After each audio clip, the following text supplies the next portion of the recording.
जय हिंद दोस्तों, कैसे हैं आप सब। आशा करते हैं बिल्कुल स्वस्थ होंगे। तो वेस्पर थ्योरी में आप विभिन्न अणुओं के आकृति और ज्यामिति, हाँ मैं सही बोल रहा हूँ, आकृति और ज्यामिति पढ़ चुके होंगे और समझ चुके होंगे।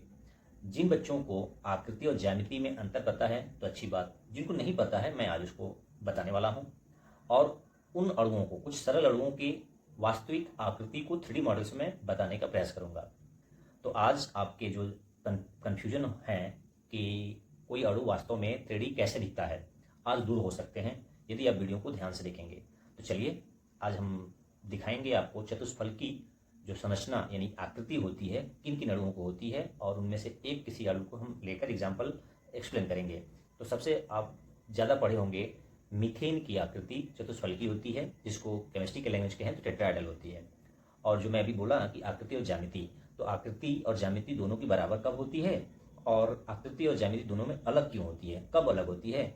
जब लोन पे इलेक्ट्रॉन केंद्रीय परमाणु पर यदि इलेक्ट्रॉन युग्म उपस्थित है तो आकृति और ज्यामिति बराबर नहीं होगा, और यदि केवल इलेक्ट्रॉन युग्म बंधित रूप में है यानी केवल बॉन्ड के रूप में है, कोई बचा नहीं है, कोई इलेक्ट्रॉन युग्म के रूप में बचा नहीं है, तो वो आकृति और ज्यामिति दोनों सेम होंगे।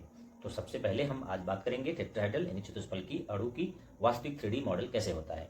तो आप अपने कॉपी पर या बोर्ड पर चतुष्फल की संरचना ड्रा करके बनाए होंगे, समझे भी होंगे। लेकिन वास्तव में कैसा होता है चतुष्फल की, ये कुछ मॉडल के हिसाब से हम मॉडल की सहायता समझ सकते हैं। इसमें जो ब्लैक बॉल दिख रहा है वो कार्बन मान लें, और जो व्हाइट बॉल है वो हाइड्रोजन है, और उससे बधे हुए बॉन्ड, ये जो व्हाइट है वो बॉन्ड है। तो इसमें एक कार्बन के साथ कितने हाइड्रोजन है? 4। अब ये देखिए कि क्या चारों 90 डिग्री पर हैं कि 109 डिग्री पर हैं। तो आप पढ़ते होंगे 109 डिग्री, लेकिन समझ नहीं आता है कि 3 तो झुके रहते हैं। ठीक है, 3 तो झुके रहते हैं। जैसे ये कुछ मैं बनाया हूँ, ये देखिए आपको इस तरह से दिखते होंगे कि ये वाला सही है कि ये वाला सही है।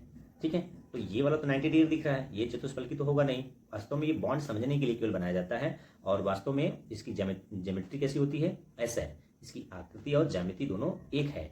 क्यों? क्योंकि केंद्रीय धातु परमाणु कार्बन पर कोई लोन पे इलेक्ट्रॉन नहीं है। और ये समझाने के लिए, बच्चों को समझाने के लिए कि ये बॉन्ड कैसे बनते हैं, लेकिन ये इसकी आकृति और ज्यामिति दोनों सही नहीं है। और हम इस चीज़ को इस मॉडल के हिसाब से, मॉडल की सहायता से दिखाने जा रहे हैं। तो आपको ये मॉडल देखकर समझ में आएगा कि चारों हाइड्रोजन, देखिए मैं इसको दिखा रहा हूँ फिर से, देखिए ऐसे हैं।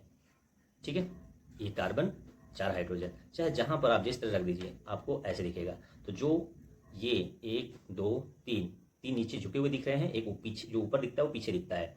तो इस तरह से ये टेट्राहेड्रल है। ये सभी एंगल, सभी कोण, एंगल यानी कोण, ये बीच का एंगल 109 अंश है। सभी के सभी 109 अंश है, लेकिन सभी एक प्लेन में नहीं है। यदि आप 109 को 4 से गुणा करेंगे तो 360 से ज़्यादा आ जाएगा। इसलिए ये कन्फ्यूजन ना हो कि ये जो एक प्लेन पर चारों 109 अंश नहीं है, अलग अलग प्लेन में है। ठीक है, तो ये हो गया मीथेन का क्या, आकृति और ज्यामिति बराबर है, सेम है, चतुष्फल की यानी टेट्राहेड्रल। क्योंकि कार्बन के पास कोई इलेक्ट्रॉन युग्म नहीं है। जिस किसी के पास, केंद्रित परमाणु के पास यदि इलेक्ट्रॉन युग्म होता तो उसका आकृति और ज्यामिति अलग अलग होता। ठीक है, तो अब हम अमोनिया और पानी के भी पढ़ेंगे। तो देखते हैं अमोनिया और